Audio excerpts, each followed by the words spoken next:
पूज्य गुरु इच्छामि गवात्मनो वन्द्यो जाविज्ञाय इच्छामि वदेनवन्दामि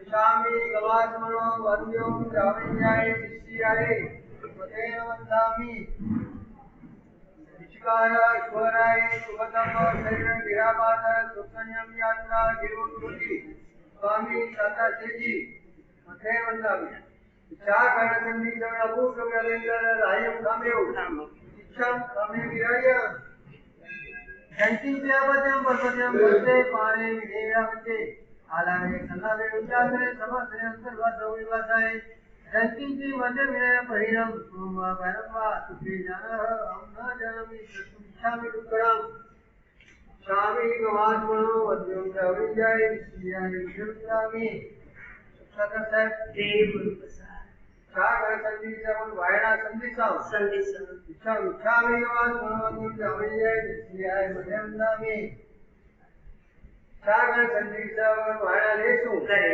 इच्छा इच्छामि गवात्मनो जाविजाय विद्याय विद्यामि इच्छाए भगवान बताए गए वायना प्रसाद कराओ सोची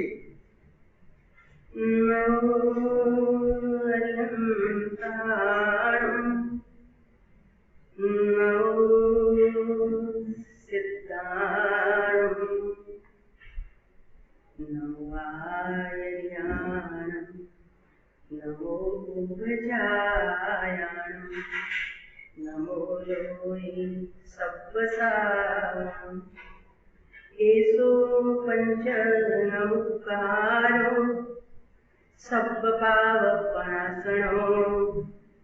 मंगलानं च सप्तेसिं परमं हवैमङ्गलम् अरहन्तो भगवन्त इन्द्रमहिता सिद्धाश्च सिद्धिस्थिता आचार्याचिनिशासनं नदिकरा पूज्या उपाध्यायिका श्री सिद्धान्त सुपाठिका मुनिवरा रत्नत्रयाराधिका पंचैते परमेष्ठिनः प्रतिदिनं कुर्वन्तु मङ्गलम् ओंकारबिन्दु संयुक्तं नित्यं ध्यायन्ति योगिनः कामदं मोक्षदं चैव ओंकाराय नमो नमः अज्ञानतिमिरान्धानां ज्ञानाञ्जनशलाकया चक्षुरुन्मीलितं येन तस्मै श्रीगुरवे नमः।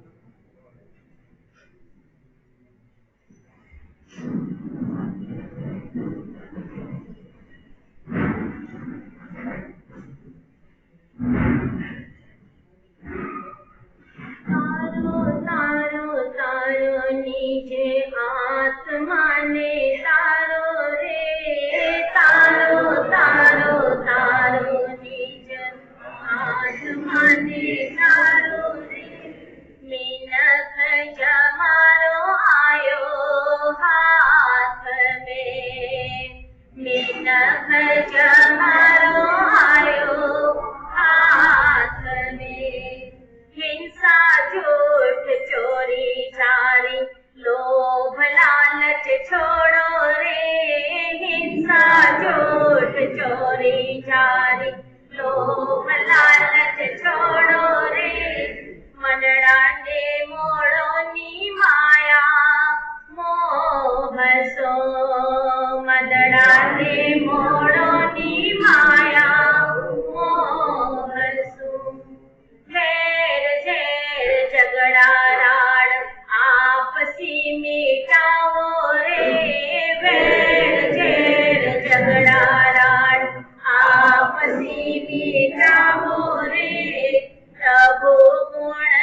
ज्ञानी बन मायली थे अखियां सो जो वो रे, ज्ञानी बन मायली थे अखियां सो जो वो रे, सोमती भर नींद में, सोमती भर नींद में, मीठा मीठा ज्ञान ध्यान आत्म में रमावो रे, मीठा मीठा ज्ञान ध्यान आत्म में रमावो रे, सटके सीधा वो शिव लोक में, सटके सीधा वो शिव लोक में, जागरण रो तो मोको आयो सद्गुरु जगावे रे, जागरण रो तो मोको आयो सद्गुरु जगावे रे, जागरण रो तो मोको आयो सद्गुरु जगावे रे, जागरण रो तो मोको आयो सद्गुरु जगावे रे, वाणी सुनावे वितराग रे, वाणी सुनावे वितराग रे, तारो तारो तारो निज आत्मा ने तारो रे, तारो तारो तारो निज आत्मा ने तारो रे, मीनख जमानो आयो हाथ में, मीनख जमानो आयो हाथ में, તેજ છતાં જેની દશા વર્તે દેહાથી, તે જ્ઞાનીના શરણમાં હો વંદન ભગવન,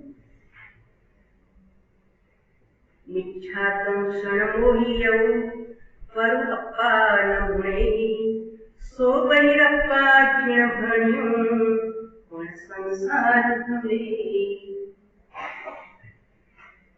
નશો એક વચ્ચે સંપત્તિનો નશો, ધન વધતું જાય ને એ માણસમાં એક કેફ ચડે છે, એ પછી કોઈને ગણકારે નહીં, ન માતાને ન પિતાને ન ગુરુને ન વડીલોને ન સજ્જનોને.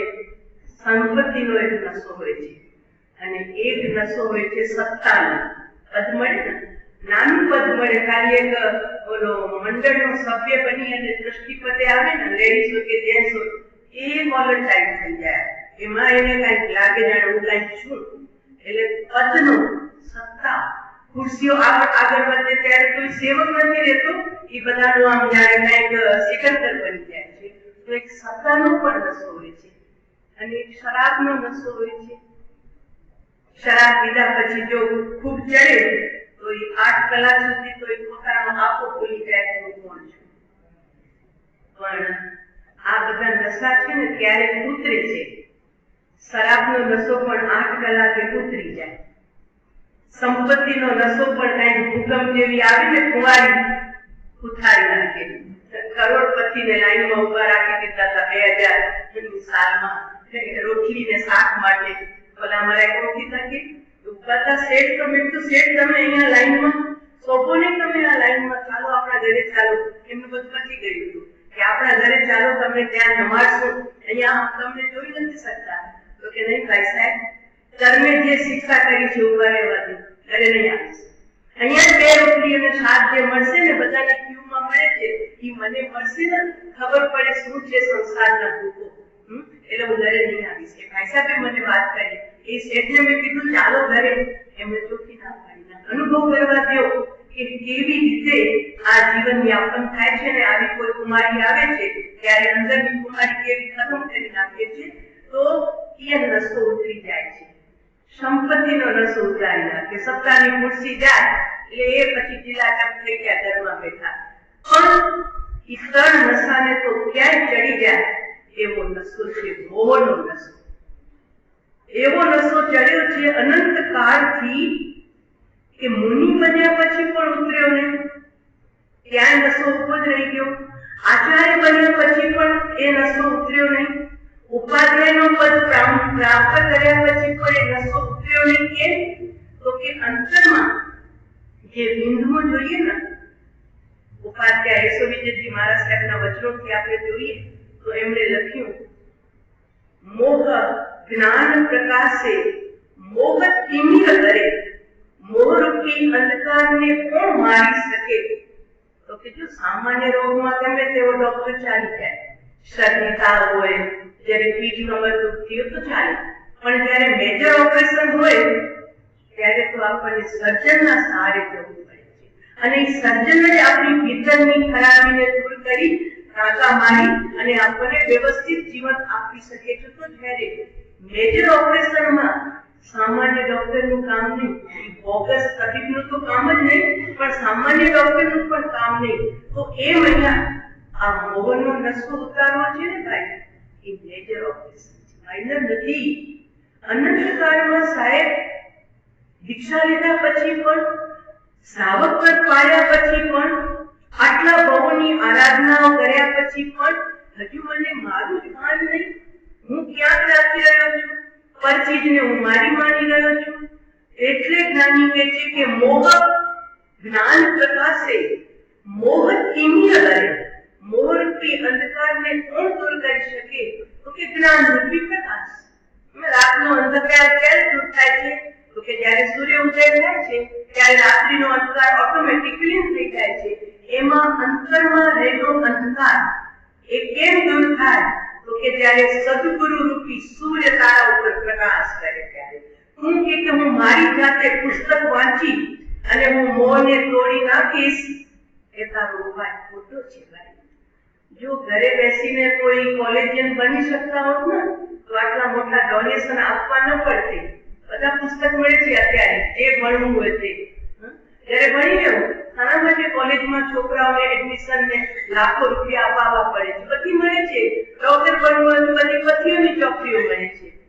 તો ઘરે વાંચી લો ભાઈ, ડિગ્રી મળી જશે તમને.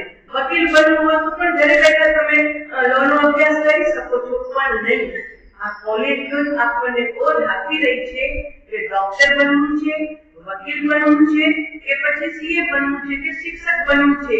જે પણ બનવું હોય એના માટેનો જે અભ્યાસ એ કોક કરાશે, પુસ્તક માટે નહીં થશે. ઘરે બેસીને રોગ નહીં મળશે, તને ત્યાં ડોક્ટરની ગરજ પડે છે. એ મહિના પ્રભુ હું પુસ્તક વાંચી લઈશ, બધું લખેલું છે, પુસ્તકમાં શું નથી? જ્ઞાની એમ કહે છે કે શાસ્ત્રમાં માર્ગ જરૂર ગયો છે, પણ મર્મ, એ માર્ગનો જે મર્મ છે ને, એ મર્મ તો કોઈ જ્ઞાનીના અંતરમાં સમાયેલો હોય છે. માર્ગ બતાવી દીધું, આમથી આમ મેપ જોઈને તમે યાત્રા કરવા જાઓ, મેપ જોઈને એક તમે યાત્રા કરવા જાઓ અને એક અનુભવી વ્યક્તિને સાથે રાખીને યાત્રા કરવા જાઓ. પ્રેમચંદભાઈ બધું આનંદ શેમાં આવે? મેપ જોઈને આગળ વધો ને, ખબર ને ક્યારે શું આવી જાય વચમાં. એટલે મેપ થી યાત્રા કરવામાં ખતરો હોય. થઈ ગયા તો થઈ પણ જાય, પણ જો જ્ઞાન ભેટું સાથે હોય તો ચિંતા ન કરો. મેં બધો રસ્તો જોયો છે, ક્યાંથી ક્યાં વળાંક ને ક્યાંથી કેવી રીતે વળી જવાનું. એ તો 6 કિલોમીટર 10 કિલોમીટર આગળ વધી જાય. ડ્રાઈવર બિચારાને ખબર ન હોય, ફરી પાછા રિવર્સમાં ગાડી આવે. પણ જાણકાર સાથે બેઠો છે તે રસ્તે 10 વાર ગયો છે. ચિંતા ન કરો, હું સાથે છું. આ મેપ અનુભવી મેપ છે. ઓલો ખાલી દોરેલો મેપ હતો, આ અનુભવી મેપ સાથે હોય ને આપણે બિલકુલ કે જીજક યાત્રા કરીએ અને તે ખૂબ જ શાંતિ, સગવડ, સમાધિ, આનંદ પૂર્વક કેમ પ્રભુ આ અનંત કાળની યાત્રા સમાપ્ત કરવી છે. પહેલા પૂછજો તમારા આત્માને હજુ રહેવું છે. જો સમ્યક દર્શન, શ્રીમદ રાજચંદ્રજી એક પત્ર લખ્યું છે ને, એમાં એમણે સમ્યક દર્શનનો બહુ મહિમા ગાયો. પણ એને સમ્યક દર્શન વતી એમણે પોથી લખ્યું કે સમ્યક દર્શન એમ કે છે કે તમે સંકિત કરો છો, પણ ધ્યાન રાખો, જો મને પ્રગટાવ્યું ને પછી હું તમને સંસારમાં રહેવા દઈશ. એટલે સમજી વિચારીને મને પ્રાપ્ત કરજો. મને જો પ્રાપ્ત કર્યું તો તમારા દીકરા, દીકરી, સંસાર, ધન, વૈભવ, પદ, પ્રતિષ્ઠા, શરીર બધું તમને છોડી જવું પડશે અને હું છોડાવીશ અને તમારો પોટલો બાંધી અને સિદ્ધલોકમાં તમને ટ્રાન્સફર કરી નાખીશ. એટલે વિચારીને વાત કરજો ભાઈ. મારો આ નિયમ છે, મને જે પ્રગટ કરે એને ઓછામાં ઓછા 1 ભવે અને વધુમાં વધુ 15 ભવે તો હું મુક્તિ ભેગો કરી જાઉં. શું કીધું? સમ્યક દર્શન પ્રાપ્ત થયા પછી, સમ્યક દર્શન એટલે શું? પોતાનું ભાન.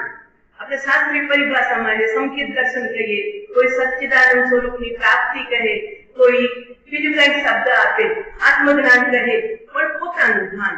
અને પોતાનું ભાન પ્રત્યા પછી ગૌતમ સ્વામી એક જ જન્મ, એ જ ભાવમાં મહામિથ્યાત્વી હતા, બલિઓ ચડાવતા હતા. પ્રભુ મહાવીર નહોતા મળ્યા એના પેલા ઘેટા ને બકરા ને ઊંટ ને ઘોડાની જીવંત બલિઓ દેતા હતા. આવા મહામિથ્યાત્વી ગૌતમ મહાવીરના ચરણોમાં આવી અને ત્યાં ઉભા રહ્યા. આવ્યા તો જીતવા હતા, પણ જીતાઈ ગયા. મહાવીરની સૌમ્ય મુખ મુદ્રા જોઈને અને 2 શબ્દ સાંભળીને, ગૌતમ તમને જીવના બારામાં સંશય છે? એમને સંશય હતો, જેમ આપણને પણ શંકા છે ને કે હું શરીર હોઈશ કે જીવ હોઈશ, હું આત્મા હોઈશ કે શરીર હોઈશ, આ શરીર મારું હશે કે આત્મા? આવી શંકામાં આપણે અનાદિકાળથી જીવી રહ્યા છીએ. એનું નામ તો મિથ્યાત્વ છે, બહિરાત્મા છે. તો ગૌતમ સ્વામી પણ આ જ વિધામાં હતા કે જીવ જેવી કોઈ ચીજ હશે કે પછી ન હશે? હશે તો આ જન્મ પૂરતી હશે કે પછી બીજા જન્મમાં પાછું ચાલતો હશે? ઘણા આત્માને એની ફેમાને છે, બસ અહીંયા જીવન પૂરું થઈ ગયું, પૂરું. તો સારું હોત. એવું હોત ને કે જેમ શરીર વિલીન થઈ જાય છે પંચભૂતમાં, એમ આત્મા પણ વિલીન થઈ ગયો તો આરાધના કરવાની ચિંતા નથી, ખાઓ પીઓ મજા કરે, પછી તો છીએ જ નહીં ને આપણે. એવા ધર્મ છે આ દુનિયામાં જે પુનર્જન્મને નથી માનતા ને પૂર્વજન્મને નથી માનતા, પણ આપણે તો માનીએ છીએ ને. હિન્દુ સંસ્કૃતિમાં તો આત્મા અજર, અમર, અવિનાશી. શરીર છૂટી જાય, આત્મા તો વળી બીજી જગ્યાએ, ત્રીજી જગ્યાએ. તો ગૌતમ સ્વામીને આ પ્રશ્ન હતો, પ્રભુ મહામિથ્યાત્વની દશા હતી, પણ ઉપાદાન જાગ્યું હતું. એટલે ઉપાદાન એટલે એમને ભાવ કિનારો થવાની શક્તિ પ્રતિ હતી. એટલે જ્યાં ઉભા રહ્યા અને મહાવીરનું મુક્તમત જતા પહેલા તો શબ્દ થઈ ગયા કે આ પુરુષને જીતવો એટલે સૌમ્ય મુખ મુદ્રા, શાંતિ, આંખોમાંથી અમી ઝરે છે, નયના વિતરાગી. એટલે હવે આને જીતવો કેમ? આવેશ માણસમાં હોય ને, સામે આવેશ વાળો હોય ને તો ઝઘડો જામે, પણ હવે ઓલો શાંત ઠંડો હોય, તમારો ગુસ્સો કેટલી વાર ટકે? હસ્યા જ કરે, તમારો ગુસ્સો કેટલી વાર ટકે? એટલે 2 સમાન થાય ને તો ઝઘડો વધે. પણ આ તો સૌમ્ય શાંત વિતરાગી મુદ્રા થઈ ગયા. પણ હજી એમાં હાર સ્વીકાર એવા નહોતા. ત્યાં તો મહાવીરની વાણીમાં આવ્યું, ગૌતમ ઇન્દ્રપુત્રી ભલે બધાયા, તમને જીવના બારામાં સંશય છે? અરે મારી શંકા કોઈને મેં બતાવી નથી, મારા કોઈ સાગરીત્યોનો નહીં, મારા ચેલાઓને નહીં, અને આને ખબર પડી ગઈ. ચોક્કસ એ મારાથી આગળ જ્ઞાની છે. તમને જીવના બારામાં સંશય છે? પણ જીવ છે અને તે નિત્ય છે, કદી એનો નાશ થયો નથી. પણ અમે કીધું આંધળું માની નહીં લેતા. મહાવીરની વાણીમાં આવ્યું, ગૌતમ અમારી વાતમાં વિશ્વાસ મૂકી અને આંધળી શ્રદ્ધા નહીં રાખતા. અમે કહીએ છીએ આત્મા છે અને તે નિત્ય છે, કદી મર્યો જ નથી, અજર અમર અવિનાશી તત્વ છે. પણ તમે અનુભવ કરો, અનુભવ કરો. કારણ કે અનુભવ વગર છે ને વાત ક્યારે પાછી પલટી ખાઈ જાય કઈ કહેવાય નહીં. એટલે જ્ઞાનીઓની વાત હંમેશા અનુભવ પૂર્ણ હોય. કે સાકર મીઠી મીઠી મીઠી બધા કહે છે, પણ તમે ચાખો એક વખત. નહીં તો કોક આવીને કહેશે કે ના ના એની છે ને પાવલી ઠેકાણી નથી, સાકર કોઈ દિવસ મીઠી હોય જ નહીં, તો તમે તરત શંકાશીલ થશો કે નહીં? એટલે તો આ સંકિત મોહનીય, મિશ્ર મોહનીય અને મિથ્યાત્વ મોહનીય, જે 3 મોહનીય રાખી ને, એમાં સંકિત મોહનીયનો મતલબ જ એ છે કે મિથ્યાત્વ તો તૂટ્યું છે, પણ હજુ અંદરમાં ડામાડોળ છે. આ આત્મા હશે કે આ હશે, આમ હશે કે આમ હશે. એટલે પૂર્ણ હજુ શ્રદ્ધા નિર્મળ નથી થઈ, એને સંકિત મોહનીય કહી દીધું છે. હજુ થોડો અંદરમાં ડામાડોળ છે. એમ આપણે તો અહીંયા કેટલા ડામાડોળ થઈ જઈએ, ક્યાં ના ક્યાં પહોંચી જઈએ, ચમત્કાર જુએ તો ક્યાં ના ક્યાં પહોંચી જઈએ. એટલે 2 પ્રકારનું મિથ્યાત્વ તોડવું પડશે, તો અંતર અને બહિરંગ. તો આપણી વાત ચાલે છે અત્યારે અંતરંગની, બહિરંગ પછી. તો ગૌતમ સ્વામી મહાવીરે જ્યાં કીધું અમારી વાતમાં વિશ્વાસ નહીં રાખતા, તીર્થંકર દેવ હતા, પણ છતાં હું સ્વયં અનુભવ કર ગૌતમ અને ગૌતમ સ્વામીની સામાયિક શરૂ થઈ ગઈ. સમવસરણના પગથિયા ઉપર હજુ આસન નથી ગ્રહણ કર્યું. મહાવીર કહે છે આત્મા છે અને મને કહે છે તમે જુઓ, અનુભવ કરો. ગઈકાલે આપણે જોયું કે મહાવીરના આત્માએ સિંહના ગૌમાં અનુભવ કર્યો. પંચેન્દ્રી જીવ, તિર્યંત પંચેન્દ્રી, મહાક્રૂર હિંસક પરિણામ શાંત થઈ ગયા અને પોતાના પ્રભુના ભેટા થયા. અને આ મહામિથ્યાત્વી ગૌતમ, હિંસક યજ્ઞો કરનારા, બલિ ચડાવનારા ગૌતમ આજે મહાવીરની સામે ઉભા છે અને મહાવીરના વચન ઉપર વિશ્વાસ રાખે છે કે એ કહે છે તું અનુભવ કર, મારી વાતમાં આંધળી શ્રદ્ધા નહીં. અને ત્યાં ગૌતમ સ્વામીની શ્રવણ એટલે શ્રુત સામાયિક શરૂ થઈ અને એ શ્રુતમાંથી એમને ગુલાટ ખાધી.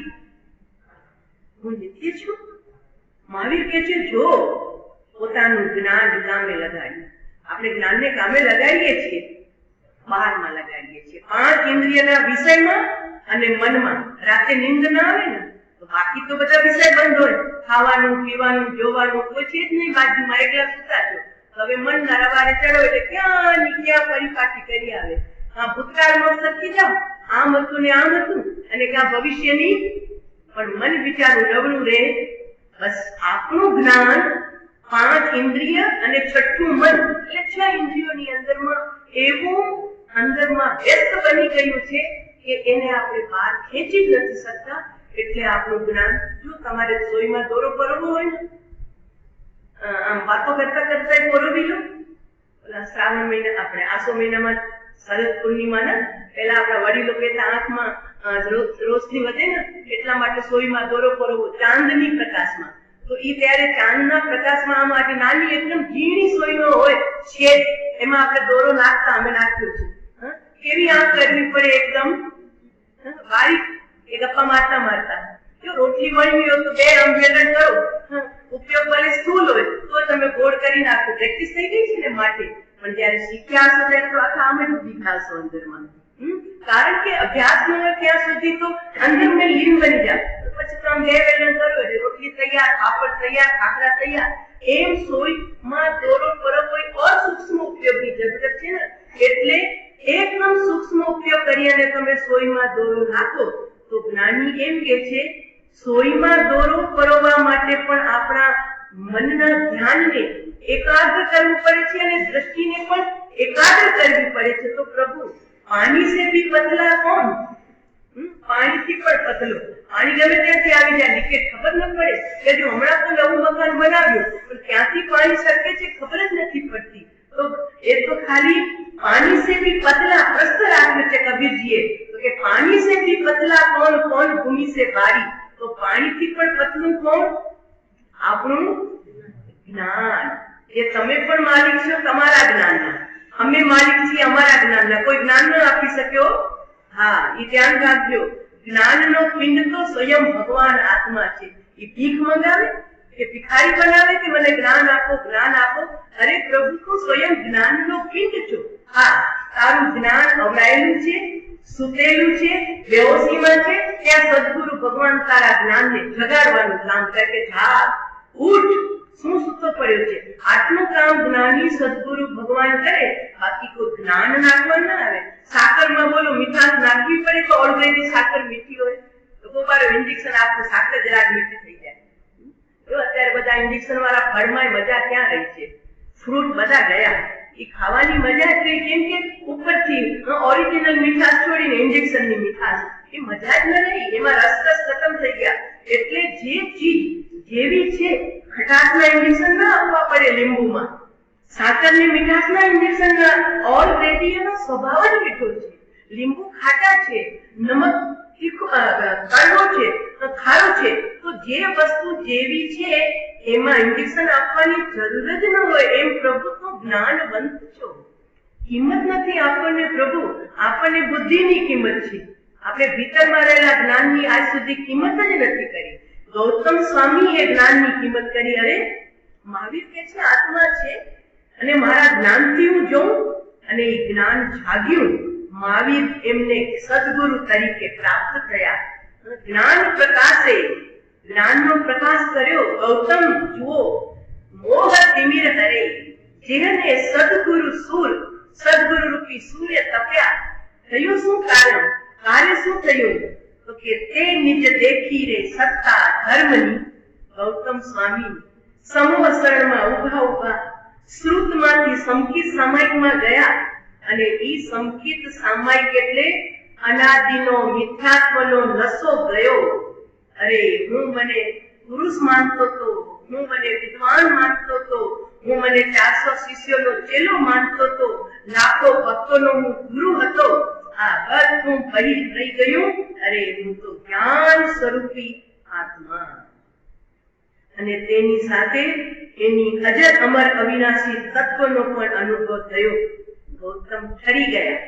આવ્યા હતા જીતવા, આક્રોશમાં, વાદ કરવા, પણ એમનો વાદ વિવાદમાં ન પરિવર્યો. એમનો વાદ સંવાદ સમ્યક વાદ થઈ ગયું. ભીતરમાં ઠરી ગયા તો એવા ઠર્યા કે માત્ર સંકેતમાં ઉભા ન રહ્યા. આગળ વધી ગાડી એમની શ્રાવકની ભૂમિકા પાર કરી ગયા અને મુનિની ભૂમિકા સુધી પહોંચ્યા. એટલે 3 કસાય ચોકડીનો મુનિ દશા બહુ મોંઘી છે ભાઈ.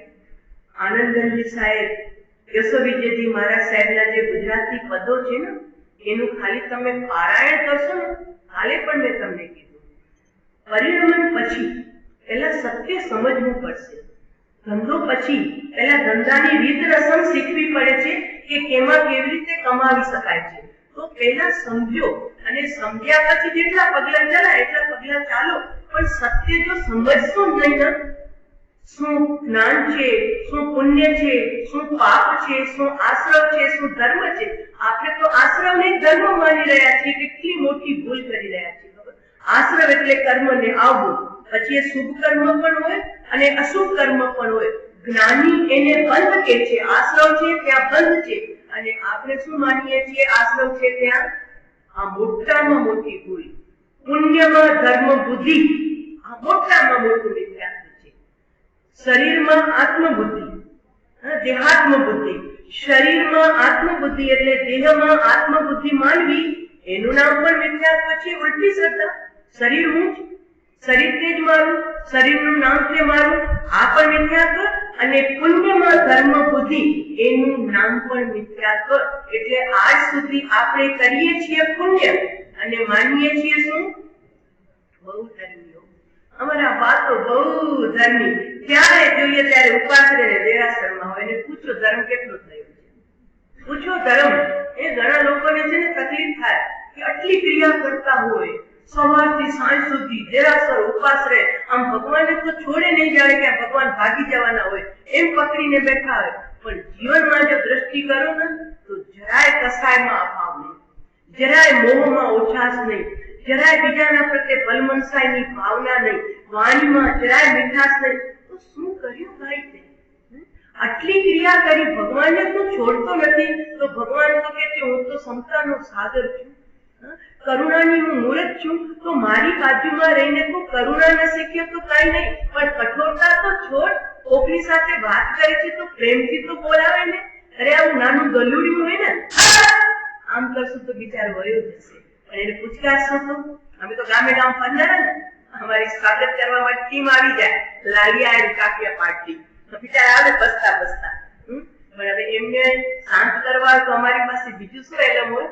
બસ ખાલી જરા પ્રેમથી પૂછાડીએ, શાંત થા, અમે તારા ગામના મહેમાન છીએ, એ વેલકમ કર, બસ નહીં. જ્યાં પૂછકાર સાંભળે ને તો એને ખબર પડે કે આ મારનારા કોઈ નથી આવ્યા, એ અમારા ગામના અતિથિ આવ્યા છે. એટલે આવીએ ત્યારે પણ વેલકમ કરવા આવે, અને સવારે આખી ગામ સૂતું હોય તો પણ એ બિચારા જરૂર મૂકવા આવે છેલ્લે સુધી. છેલ્લે સુધી મૂકવા આવે કે હવે પાછા પધારજો, અમે તમને નુકસાન કર્યું. તો એક નાનું ગલુડિયું પણ જો તમે એને પ્રેમથી પૂછાશો ને તો ઈ સેલ્યુટ કરે છે. એ પોતાની પૂછડી હલાવે, બોલી ન શકે. તો જો જાનવરને પણ પ્રેમની ભાષા ખબર પડે, અને તમારો 2 મહિનાનો બાળક ગોળિયામાં સૂતો હોય, 2, 3, 4 મહિનાનો, એની સાથે પ્રેમ કરો છો કે નહીં? બોલે છે, જવાબ આપે છે, હા મમ્મી કેમ છો, દાદી કેમ છો, પણ છતાં એ પ્રેમની ભાષા સમજે છે કે નહીં? તો જો 2 મહિનાનું બાળક પણ પ્રેમની ભાષા સમજે, ગલુડિયું પણ પ્રેમની ભાષા સમજે, ગાયનો વાછરડો પણ પ્રેમની ભાષા સમજે, અને તારા ઘરમાં રહેલા સભ્યો પ્રેમની ભાષા ન સમજી શકે, પણ પશ્ચાત ભાષા, વાણીમાં મીઠાશ જ નહીં. બાપા ભગવાન કહે છે તું મારા પડખા શું સેવ્યા છે? તારી ભાષામાં મીઠાશ જ નથી, તારી ભાષામાં કડવાશ. હજુ તું મારો સાચો સેવક બન્યો જ નથી. જગત ભલે કે બા ઉપાશ્રયમાં જ મળે ને ભગવાન પાસે જ મળે, પણ ભગવાન અત્યારે હાજર થાય અને પરીક્ષાના નંબર આપે તો એને છેલ્લો નંબર રાખે. પછી ખોટું લાગે તો લાગે ભલે, આની બોલી ન શકે ભગવાનની સામે. કેમ કે ભગવાન કે છે મારો પ્રિય ભક્ત તો તે છે આખા વિશ્વ સાથે જેનો પ્રેમ મૈત્રી, એક પણ જીવ મૈત્રીના કુંડાળામાંથી બહાર જાય નહીં. પછી ઘરના સભ્યો હોય, ગલીના સભ્યો હોય કે ગામના સભ્યો હોય કે દેશના સભ્યો કે વિશ્વના સભ્યો હોય, ત્યાં સુધી આપણે પ્રેમને વિસ્તારવો પડશે. આપણે અહિંસા ધર્મ, અહિંસા પરમ ધર્મ, પણ મહાવીરનો અહિંસા ધર્મ એટલે શું? મહાવીરે પ્રેમ કર્યો છે આખા વિશ્વથી. આખા વિશ્વથી દંડકોશિક ઉપર પ્રેમ હતો માટે તો મહાવીર ગયા હતા. એને બોધ્ય લોકો ના પાડી હતી, પણ પ્રેમનો એવો અંદરથી ફુવારો છૂટ્યો હતો, આ બિચારો જીવ દુઃખી થઈ જશે. એમ ગૌતમ પ્રત્યે પણ મહાવીરને પ્રેમ હતો, માટે કીધું મહાવીરે જુઓ ગૌતમ, જુઓ તમે આત્મા છો, અને ઈ મહાવીરનો સૂર્ય જ્ઞાન એમને પ્રકાશિત કરવામાં નિમિત્ત બન્યો. પોતાનું જ્ઞાન પ્રગટ્યું અને 3 કસાય ચોકડી જેમની ગઈ. શ્રાવકની ભૂમિકામાં 2 કસાય ચોકડીનો ક્ષય અને મુનિની ભૂમિકામાં 3 કસાય ચોકડીનો ક્ષય. એ તો ગયા માઇનસ, પણ પ્લસમાં શું મળ્યું? પ્લસમાં શું મળ્યું? તમારી ગરીબાઈ જાય તો શ્રીમંતાઈ આવી ને, નિરોગીતા આવી તો રોગ ગયું, અનપઢતા ગઈ તો સાક્ષરતા આવી. તો 2 કામ સાથે થાય છે. એક ગયું તો એક આવ્યું. માઇનસ શું ને પ્લસ શું? તો અહીંયા માઇનસમાં કસાય ગયા, બસ ખાલી થઈ ગયા. વિતરાગતા વધી, વિતરાગતા 3 કસાય ચોકડીની જે વિતરાગતા છે ને પ્રભુ, એ એમને જંગલમાં પણ આનંદ દે છે. જંગલમાં મંગલ, એમને કોઈ ઉપસર્ગ નડે નહીં, એમને કોઈ પરિસર દુખી કરી શકે નહીં. બસ પોતાની મસ્તીમાં. અરે એમ લખ્યું દિગંબર સંત વનવાસી પદ્મનંદી પંચવંશી વિંસંતીના રચનારા પદ્મનંદી મહારાજ સાહેબે લખ્યું કે મુનિ જ્યારે પોતાની મસ્તીમાં એકત્વની સાધનામાં જંગલમાં બેઠો છે, ગુફામાં 2 મહિને 15 દિવસે 8 દિવસે કઈ આહારનો વિકલ્પ આવે છે. આહારનો વિકલ્પ આવ્યો કે હવે આ શરીર માંગે છે, 8 દિવસ થઈ ગયા, કઈક હવે દેવું પડશે. પણ જ્યારે આહારનો વિકલ્પ ઉઠ્યો, ઉભા થયા, ગુફામાંથી બહાર નીકળ્યા, પણ જ્યારે ગામ તરફ કદમ માંડે છે ને આહાર માટે, ત્યારે લજ્જા આવે છે કે અરે જીવ, આત્માની મસ્તીનો આનંદ છોડી અને વરિયાળ કવલનો આનંદ લેવા માટે પગ ઉપાડે છે. તને શરમ નથી આવતી? પગ અટકી જાય. ગુફામાંથી નીકળતા મુનિરાજોના પગ અટકી જાય. ગામ તરફ જવાની ઈચ્છા નથી, આ વળી ત્યાં ઉભા રહી પોતાના આત્માની મસ્તી. આનંદગંજી સાહેબ જયારે આહાર માટે ગયા હતા ને, લોકોએ જાકારો આપ્યો હતો, તમે વયા જાઓ, નિશ્ચયની બહુ વાતો કરો છો, આત્માની વાતો કરો છો. આ કાળમાં આત્મા ફાત્મા હોય નહીં. ફાત્મા હો આવું કહેનારા છે અત્યારે. આત્મા ફાત્મા અત્યારે ન હોય. અરે ભાઈ, આ આત્મા નીકળી જશે ને, તારા ઘરના સગા 1 મિનિટ તને રાખશે નહીં, અને ઉપરથી ફોન આવશે, કેટલા વાગે કાઢવાના છો? કાઢવાના, લઈ જવાના નહીં, કાઢવાના. આ શબ્દ આપણા માટે વપરાશે બધામાંથી. કેટલા વાગે કાઢવાના છો? ઘર મારું છે, એ સમિયાનું નહીં વસાવે છે, અને તમે કાઢનારા. આ શબ્દ છે ને આપણને વૈરાગ્ય આપી દે એમ છે. કાઢશો? કેટલા વાગે કાઢશો? જુઓ આ ભાષા કેવી બદલાઈ ગઈ. જ્યાં સુધી ભગવાન બેઠો હતો ને, 108 વર્ષના માજીઓ તો તાકાત છે કોઈની કાઢી શકે? અને 25 વર્ષનો જવાન હોય પણ ગયો ભગવાન, બસ રસ્તો માફો, જલ્દી કરો, થાય પૂરું, સાંજના પાછા આવી જઈએ સાંજ સુધી. તો ભગવાન આત્માની કિંમત છે કે શરીરની કિંમત છે? એવા બિચારા અજ્ઞાની જીવો છે કે આત્માને પણ ગાળ આપે છે. આત્મા ફાત્માની વાતો શું લઈને બેઠા છો? પ્રભુ, એ ફાત્મા નથી, એ તો તીર્થંકર દેવની તું આરાધના કરે છે. સ્વયં તીર્થંકર દેવ આત્માની સાધના કરીને ત્યારે કોઈ વિતરાગ બનીને અત્યારે તારા માટે પૂજનીય વંદનીય બન્યા છે અને સમવસરમાં બિરાજ્યા છે. અને એ જ ભગવાન કહે છે કે પ્રભુ તું આત્મા છો, અને એની વાતની તું મસ્કરી કરે છે. એનો મતલબ તું કોઈ વ્યક્તિનો દ્વેષ નથી કરતો, તું અનંત તીર્થંકર દેવની થાય છે કે નહીં? આ શાસ્ત્રમાં ભગવાને કીધું છે. આ કોઈ આપણા ઘરની વાત છોડી છે? આ ઘરની વાત નથી. અનંત તીર્થંકર કઈ મહાવીરની વાત નથી. અરે ઋષભદેવની પણ વાત નથી. આજ સુધીમાં અનંત 24 તીર્થંકર થઈ ગયા. બધાનો એક જ સંદેશ છે, અજર અમર અવિનાશી એવા તત્વની તું શુદ્ધ બુદ્ધ લે અને તું સુખી થઈ જા. મોહના નશાથી બહાર આવ. ગૌતમ સ્વામી માત્ર કસાઈને તોડ્યા, ભીતરમાં વિતરાગની શાંતિ વધી ગઈ. આવી વિતરાગી શાંતિ 3 કસાય ચોકડી, ક્રોધમાન, માયા, લોભ, અનંતાનુબંધી, અપ્રત્યાખ્યાની અને પ્રત્યાખ્યાની, એની આનંદ એવો એ 6 મહિના સુધી પણ આહાર ન લે ને તો પણ અંદરમાં મૂર્છાય નહીં. આનંદગંજી સાહેબ જયારે આહાર લેવા ગયા, લોકોએ જાકારો આપ્યો. અવધૂત યોગી હતા, આત્માની મસ્તીમાં માલનારા સંત હતા. લોકોએ સામે ચડીને દરવાજા બંધ કર્યા, જાઓ તમારા માટે આહાર નથી. કોકે દરવાજા બંધ કર્યા, પાણી ઢોળી નાખ્યું, કાચું જલ, ખપે તો આવો અંદરમાં. આમ અમારી સાથે થયું છે. ખપે તો આવો, પાણી છે. વળી કોઈ અગ્નિ પાસે જઈને પકડી લે, ખપે તો બોરો અમારા હાથે. તમારા મારા સાહેબ ને વરાવતા હો તો વરાવો અમને.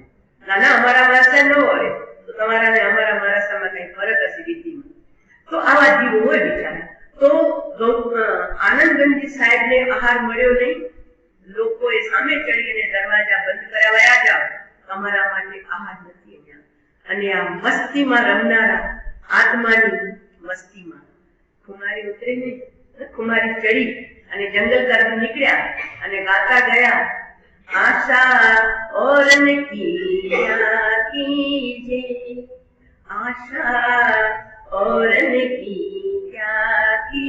हे जीव, આ જગતની શું આ ટુકડા રોટી માટે આશા કરે છે? જ્ઞાન સુધા રસ પીજે, આશા और क्या कीजे. भटके द्वार लोकन के तू कर आशाधारी.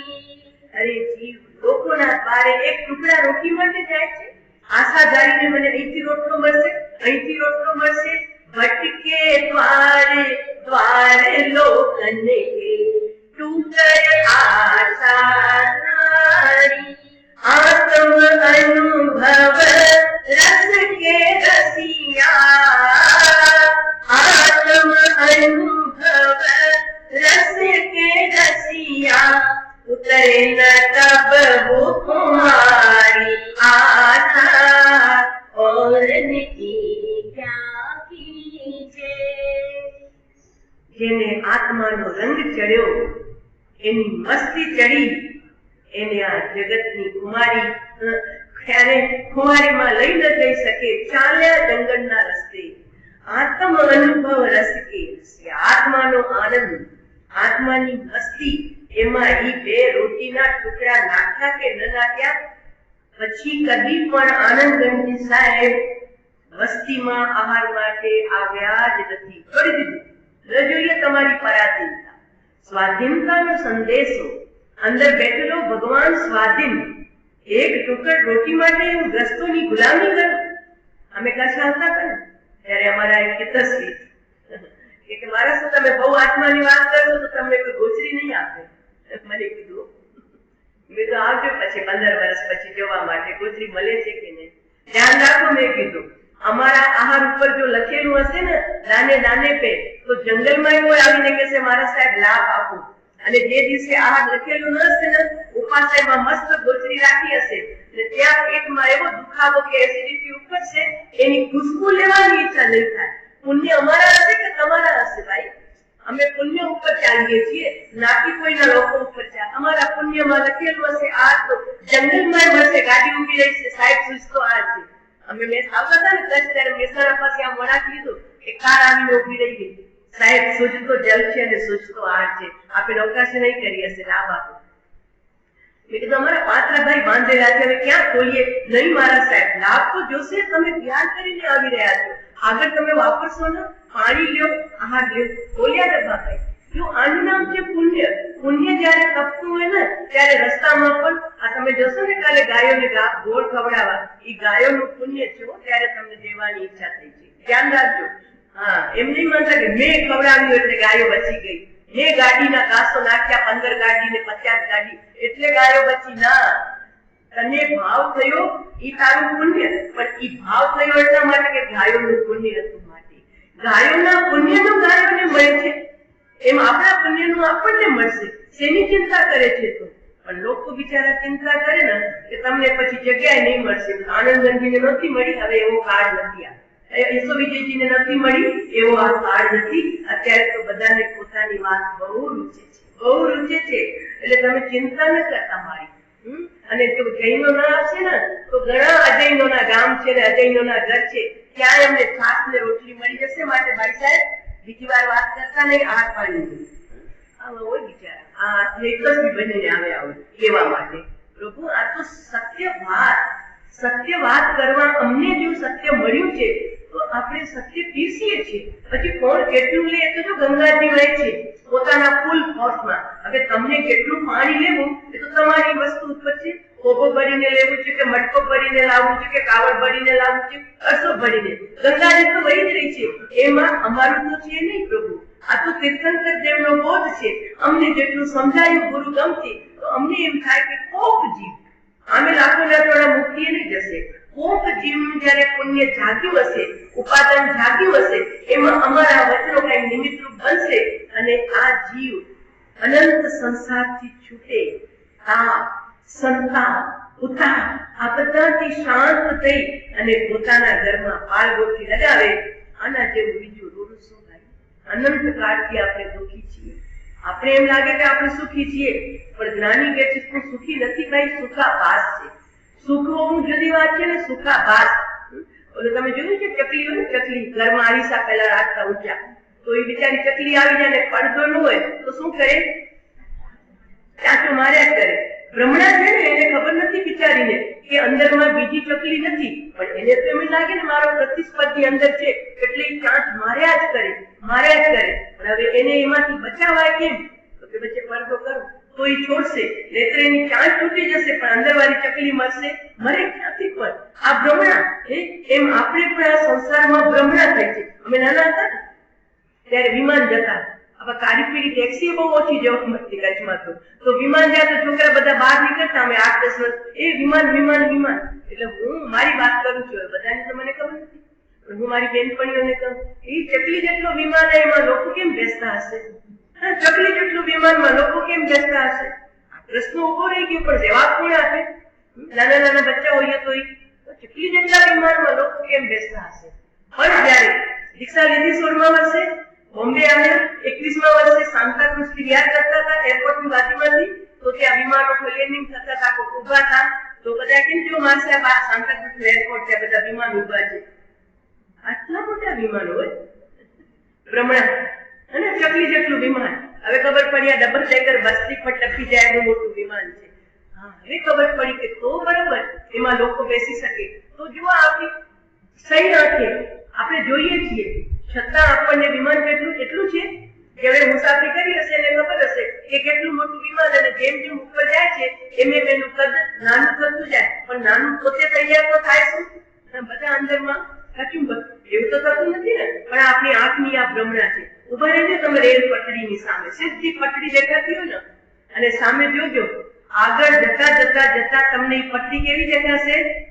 દેખી જાય છે તો રોજ એક્સિડન્ટ થાય. પણ જો આ આંખની ભ્રમણા, આપણી આંખની ભ્રમણા કે પટડી સીધી ચાલે છે છતાં 2 કિલોમીટરથી આપણને પટડી ભેગી થતી દેખાય છે. તો પ્રભુ આ આંખનું સી તાકાત શું છે? અને એટલે જ્ઞાની કે છે ચરમ નયને કરી, આનંદનજી સાહેબે લખ્યું ચરમ નયને કરી માર્ગ જોતા ભૂલ્યો સયલ સંસાર. ચામડાની આંખેથી આ જગતનું દર્શન કર્યું છે માટે આખો સંસાર ભૂલો પડ્યો. ભૂલો પડ્યો એટલે દુઃખી થઈ ગયો છે, પોતાનું નથી એને પોતાનું માનીને બેઠો છે. એક સંત છે ને ફરતા ફરતા રાજમહેલ પાસે આવે તો દરબાર ઉભો તો મુझे यहाँ रैन बसेरा करना है. स्वामी जी ये महल है, राजमहल है, रैन बसेरा करना हो तो गांव की बात धर्मशाला है, मुसाफिर खाना है, वहां आप चले जाइए. तो कि नहीं मुझे तो यही बसेरा करना है. जिद करी, दरबान के नहीं, मैं अंदर आने नहीं दूंगा, ये तो राजा साहब का राज महल है। राजा जरूखाમાં ઉભા था, એને જોયું કે આ દરબારની પાસે કોઈ સંત આવે છે અને કઈ જડીબુટ્ટી લાવ્યા હશે અને આ દરબાન મારો અંદર આવવા દેતો નથી, તો કઈ સુંદર થઈ જશે તો રહી જશે। એટલે રાજા પોતે ઉતાવળી નીચે ઉતર્યો, આવી ગયો દરબારની બાજુમાં। શું છે તો કે જુઓ ને રાજા સાહેબ, આ સંત ક્યારના કે છે મને અહીંયા ઉતરવું છે આ મુસાફરખાનામાં। હવે હું એને કહું છું કે આ મુસાફરખાનું નથી, આ રાજમહેલ છે, માટે તમે પધારો, બહાર છે ઘણા બધા મુસાફરખાના છે અમારા નગરની બહાર। રાજા પણ આશ્ચર્યચકિત, આવા સજ્જન સંત, શાણા, સમજુ, વિવેકી, રાપણ પૂર્ણ છે અને કે છે આ મુસાફરખાનું। એટલે રાજા હાથ જોડીને વિનમ્રતા પૂર્વક કે છે ગુરુદેવ माफ कीजिए, ये राजमहल है, ये राजमहल है? संत पूछे थे तो कि हाँ, तो मैं कुछ साल पहले यहाँ आया था, तब तो तू नहीं था। हाँ ठीक है अब जी, ठीक है बिल्कुल, तब मैं नहीं था, मेरे पिताजी थे। तो वो कहाँ गए? वो तुम्हारे पिताजी को बुलाओ। तो कि वो तो चल बसे, वो चल बसे। तो क्या उससे भी कुछ साल पहले मैं आया था, तब तेरा पिता ये कहता था कि मेरे पिताजी थे। तो हाँ वो मेरे दादा थे, वो भी चल बसे, मेरे पिताजी भी चल बसे, अब मैं यहाँ का राजा हूँ, तो ये राजमहल मेरा है, मैं राजमहल में रहता हूँ। अच्छा फिर कौन आएगा? तो के बाप जी वो तो नियम है संसार का, एक जाता है दूसरा आता है, एक जाता है दूसरा आता है, तो जब मेरी भी आयु खत्म होगी तो मेरा बेटा आएगा, वो राजकुमार अब राजा बनेगा। अच्छा ऐसी बात है? तो क्या हाँ साहब।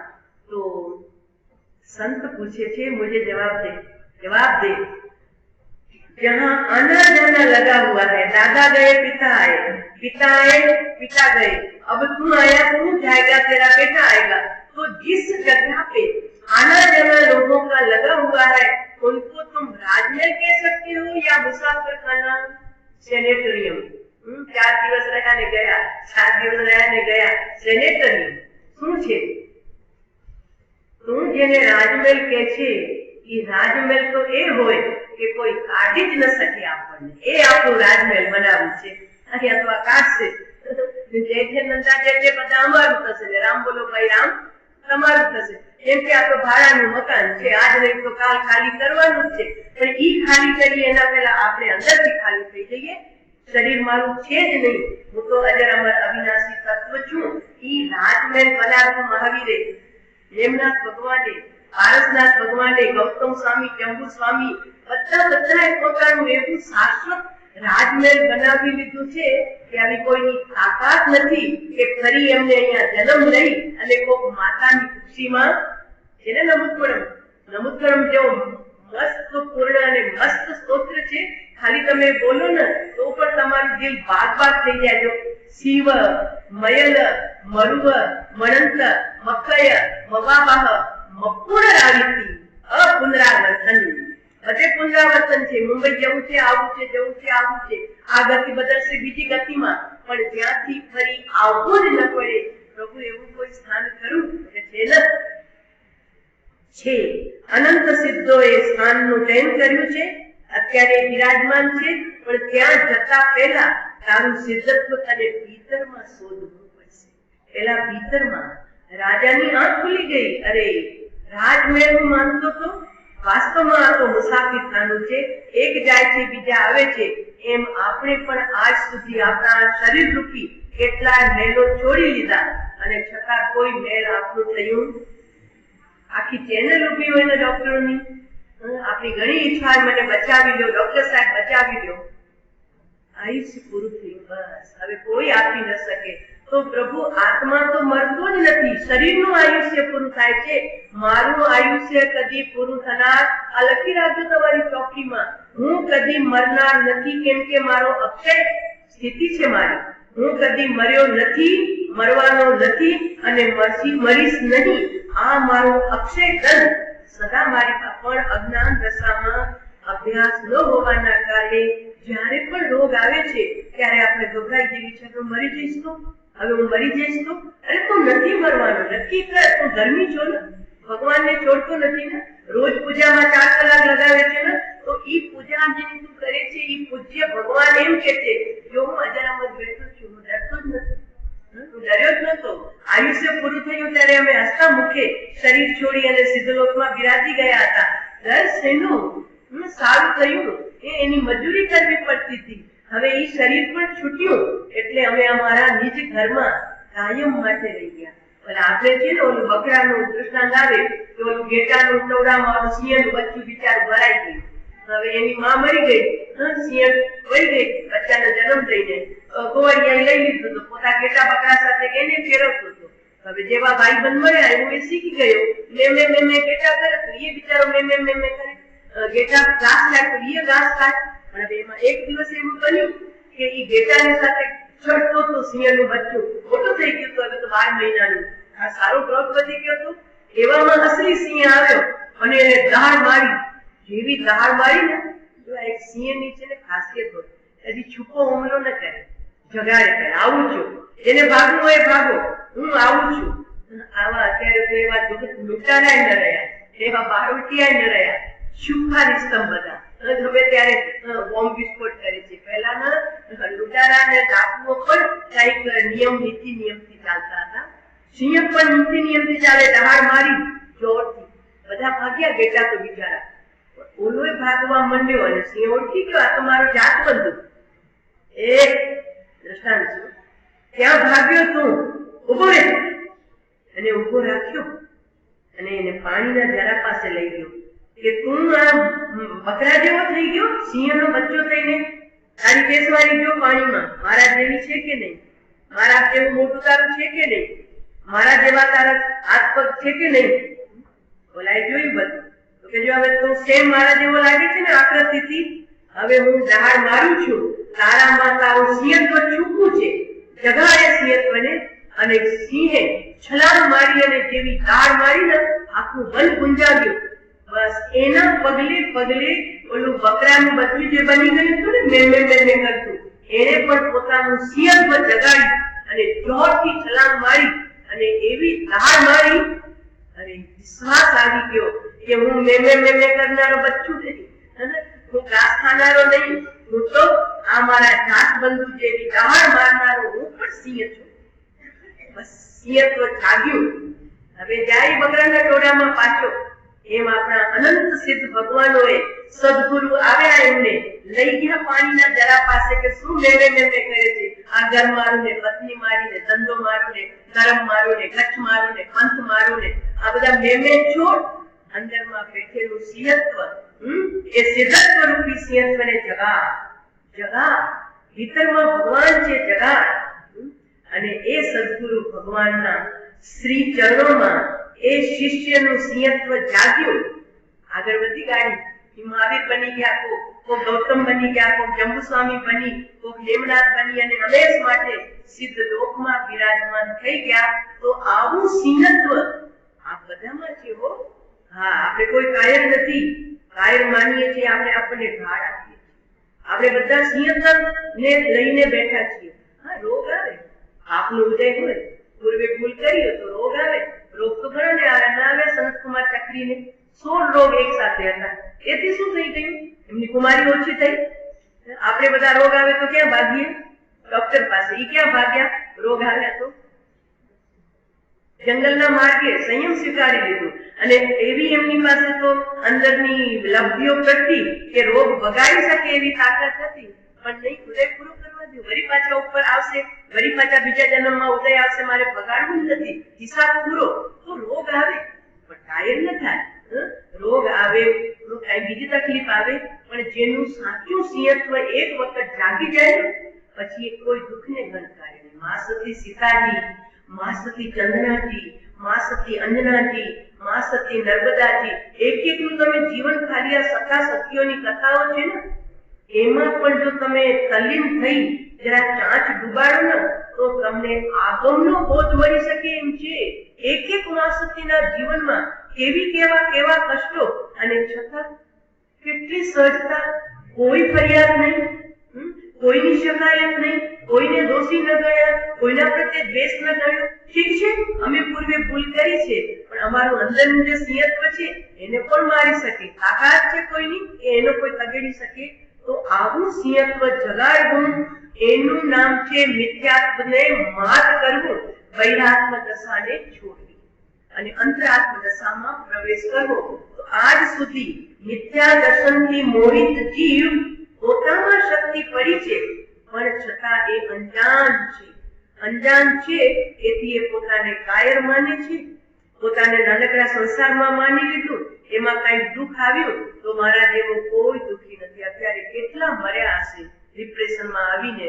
અગર કોક સાચા સંતનું સરનું લીધું હોત ને જીવનમાં, એમની પાસે જઈ અને પોતાની વ્યથા વ્યક્ત કરી હોત તો અવશ્ય કોક માર્ગ મળતે. સંતો દયાળુ છે, કૃપાળુ છે, કોકના હિત માટે જ આ જગતમાં વિચરણ કરી રહ્યા છે. પણ જેને જીવનમાં કોઈ માથે સંત ન રાખ્યા, હૃદયમાં સંત પ્રત્યે શ્રદ્ધા ન રાખી, ઘરમાં મુંજાઈ ગયો, બસ એટલે ગયા ભગવાનને પ્યાર. હવે એમને એમ છે કે મરીને હું સુખી થઈ જઈશ. ભાઈ, ત્યાં સુખ નથી. મરીને જો સુખ મળતું હોત ને તો તને મરવા માટે જ્ઞાનીઓ આદેશ આપતે.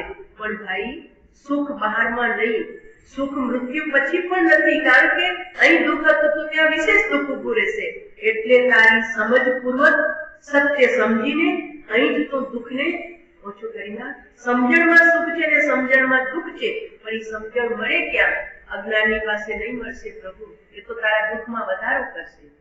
સમજુ પાસે જા, પછી ભલે ને ગ્રસ્ત હોય, સજ્જન હોય, એના નજીકમાં બેસ. એ તને આશ્વાસનના એવા બે શબ્દ આપશે ને, તારી હિંમત બંધાઈ જશે. હું બેઠો છું ને, ચિંતા ન કર, જરૂર પડે ત્યારે કાળી રાતે આવી જશે.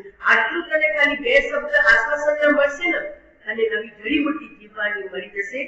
માટે જ્ઞાની કહે છે, અંદરમાં સૂતેલું જે સિંહત્વ આપણું એ એકદમ કાયર બનીને પડ્યું છે. એટલે આપણે જન્મ કર્મ રાજા આપણને હેરાન કરી રહ્યો છે. પણ જે દિવસે સૂતેલો સિંહ જાગશે એ દિવસે કર્મ કઈ જ નહીં કરી શકશે. એવી તાકાત ચૈતન્ય તત્વમાં છે. તો આપણે એ વાતને મિથ્યા દર્શનથી આ જીવ અનાદિકાળથી મોહિત છે, સંસાર સાગરમાં ભમી રહ્યો છે. હવે એ બૈરાત્મ દશા છૂટે કેમ? તો કે એના માટે સત્સંગ, એના માટે સ્વયંનો સ્વાધ્યાય, સત્ય સમજ. અને જેમ જેમ સત્ય સમજતા જશું ને, તમારા સમાધાન થઈ જશે. તો ઘણાનો પ્રશ્ન હોય કે આટલી ક્રિયા કરે છતાં કસાયમાં જરી ફરક ન પડે, આટલા વર્ષનું ચારિત્ર પાડે છતાં ક્રોધમાં જરાય ફરક ન પડે, જરા આગુ પાછું થાય. એનું કારણ છે સત્ય સમજાયું નથી ને. સામી ક્રિયા કરવી જુદી વાત છે, અને સત્યને સમજી ઠરીને કઈ કરવું એ જુદી વાત છે. માટે આપણે ત્યાં 12 પ્રકારના તપમાં 10મા નંબરનું તપ જે આભ્યંતર સીડીમાં છે, જેનું નામ છે સ્વ અધ્યાય. પોતાનો અધ્યાય ત્યાં નથી પહોંચ્યા ત્યાં સુધી જ્ઞાનીના વચનોનું પારાયણ. જેમ જેમ તમે ડીપમાં જશો, એને સમજવા પ્રયત્ન કરશો. ભોખાય નહીં તો કઈ ચિંતા નહીં કરતા, ગાથા ન આવે તો પણ એના હાર્ડને સમજવાનું છે. અને જેટલું હાર્ડ સમજાશે ને, તમને અહીં શાંતિ. મુક્તિમાં જશું ત્યારે શાંતિ નહીં, આ જીવનમાં શાંતિ. રંગીન વસ્ત્રમાં પણ શાંતિ મેળવનારા આપણે ઘણા દૃષ્ટાંતો છે અવસર ઉપર કહેશું કે જે અંતરાત્માને જાણ્યા, સમજ્યા, તો ગ્રસ્ત દશામાં પણ પરમ શાંતિનો અનુભવ કર્યો. તો ચાલો અત્યારે આપણે આટલી વાત અહીંયા રાખીએ છીએ, આગળ એના ઉપર વિચારશું. સુબંધુ જીવી રહ્યો છે, પણ એવી રીતે જીવી રહ્યો છે કે મરતા મરતા બચી ગયો છે. ચાણક્ય એવું પાઠ ભણાવી ગયા અને એનું જીવન પણ એવું કરી ગયા કે મરેલો હોવા છતાં પણ જીવતો રાખ્યો છે. એવી રીતે એનું જીવન ચાલી રહ્યું છે. હવે આ તરફ બિંદુસાર પોતે રાજ્ય કરી રહ્યા છે અને ચંદ્રગુપ્ત મહારાજાની જેમ એ પણ ધર્મને અંગીકાર કર્યો છે. એમણે પણ પોતાના જીવનની અંદરમાં જૈન ધર્મને એમણે પાલના કરી છે. ચુસ્ત જૈન ધર્મને પાલન કરનારો છે અને એક સંસ્કાર પોતાના પુત્રોને પણ આપી રહ્યો છે. ગ્રંથની અંદરમાં લખ્યું છે કે જૈન ધર્મને ચુસ્ત પાળનારા એવા ઐતિહાસિક ગ્રંથોની અંદરમાં બિંદુસારનું અવલોકનથી અગર વાંચન કરવા મળે છે તો એમાં જાણવા મળ્યું છે કે મહારાજા બિંદુસારને 16 રાણીઓ હતી. કેટલી? 16 રાણીઓ હતી. દરેક રાણીઓને પોતપોતાનો પરિવાર હતો. આ પરિવારની અંદરમાં અશોક પાટવી એટલે અશોક કુમાર પણ હતા, જે નાની રાણીના પુત્ર હતા.